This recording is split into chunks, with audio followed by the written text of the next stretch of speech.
2018లో లోక్సభ సభ్యుడిగా ఉన్న వైసీపీ నేత వైవి సుబ్బారెడ్డి తన అధికారిక లెటర్ హెడ్పై లోక్సభ సెక్రటరీ జనరల్ స్నేహలత శ్రీవాస్తవకు లేఖ రాశారు.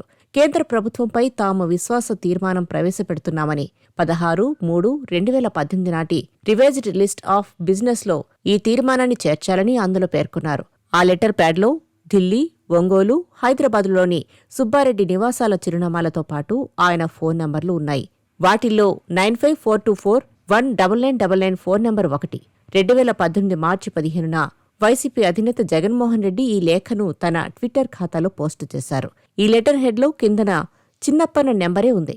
దీనిని బట్టి చూస్తే సుబ్బారెడ్డికి చిన్నప్పన్నకి మధ్య ఎలాంటి అనుబంధం ఉందో అర్థం చేసుకోవచ్చు. 9542419999 నంబరు ఎవరి పేరుతో ఉంది? చిన్నప్పన్న పేరుతోనా, సుబ్బారెడ్డి పేరుతోనా? చిన్నప్పన్న పేరుతో ఉంటే లెటర్ హెడ్లో ఆ నెంబర్ ఎలా వాడారనేది తేల్చాల్సి ఉంది. ఈ నెంబర్ వెనుక రహస్యాన్ని సిట్ ఎందుకు దర్యాప్తు చేయలేదనే ప్రశ్నలు ఉత్పన్నమవుతున్నాయి. ఈ అక్రమాలకు పాల్పడేందుకు, లంచాలు వసూలు చేసేందుకు కాల్స్ చేసింది చిన్నప్పనే కావచ్చు. తెర వెనుక నుంచి చేయించింది ఎవరో తేలాలంటే SIT, CDR, tower dump, Google takeout వంటివి వెలికితీసి విశ్లేషిస్తే అసలు కుట్రదారులు బయటపడతారంటున్నారు.